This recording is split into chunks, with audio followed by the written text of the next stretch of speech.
백제가 나당연합군에 끝까지 항전했다면 660년 백제는 신라-당 연합군에 의해 멸망했습니다.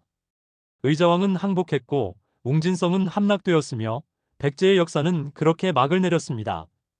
하지만 만약 이때 백제가 끝까지 항전했다면, 항복 대신 마지막 한 사람까지 싸웠다면 이 한 가지 선택이 동아시아 전체의 역사를 바꿨을 수도 있습니다.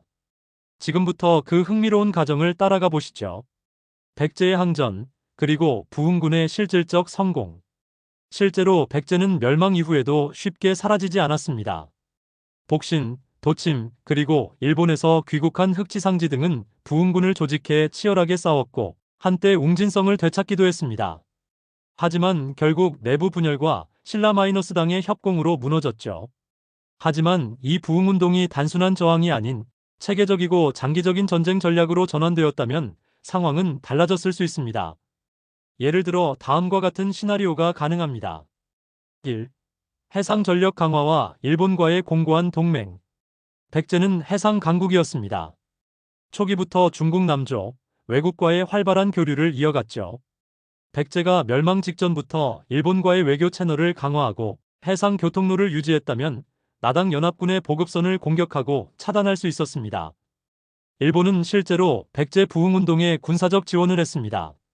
만약 이를 체계화했다면 일본은 백제를 명분으로 당나라에 대한 해양 견제 세력으로 개입했을 가능성도 큽니다. 신라에 대한 국지전 전환과 이의제의 전략. 신라는 백제를 공격하면서도 고구려와의 전쟁을 동시에 준비하고 있었습니다.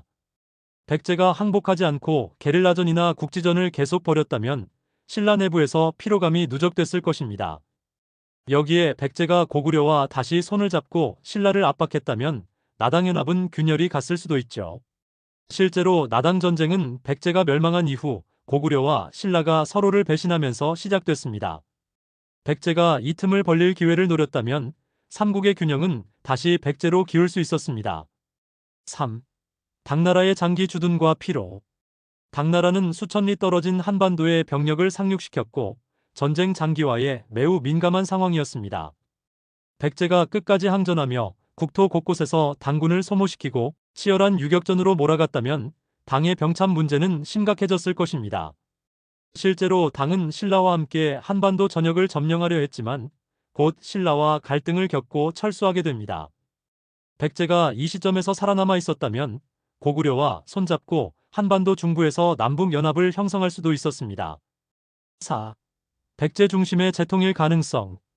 만약 백제가 살아남아 고구려와 공동전선을 유지했다면, 그리고 당나라가 철수하고 신라가 내분을 겪는다면 이 시나리오에서 백제는 다시 중흥의 기회를 잡았을 가능성이 큽니다. 특히 의자왕이 아닌 부흥운동 지도자 중심의 새로운 왕조가 수립됐다면 더욱 강력한 중앙 집권과 군사력 회복이 가능했겠죠. 그렇게 되면 삼국통일의 주역은 신라가 아닌 백제가 되었을 수도 있습니다. 그 이후의 동아시아는 어떻게 달라졌을까? 백제-일본- 남중국 연합축의 형성. 한반도 남부의 해양국가로 살아남은 백제는 일본 및 중국 남부와의 교류를 강화하면서 동아시아 해양교역의 중심으로 성장했을 것입니다. 신라의 내정 불안과 고립. 삼국 가운데 가장 내정이 불안했던 신라는 외교적으로도 고립되며 급속히 약화됐을 가능성이 큽니다. 당나라의 동부가 영향력 약화.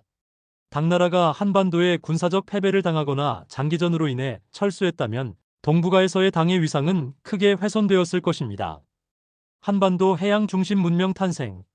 백제가 주도하는 통일이 이루어졌다면 오늘날 한반도는 보다 개방적이고 해양 교류 중심의 문화적 특성을 띠는 나라가 되었을 수도 있습니다.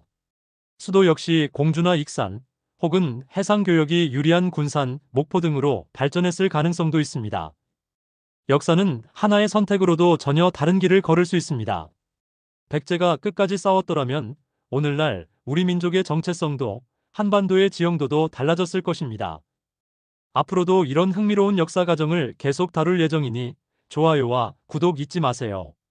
댓글로 여러분의 상상력도 공유해주세요.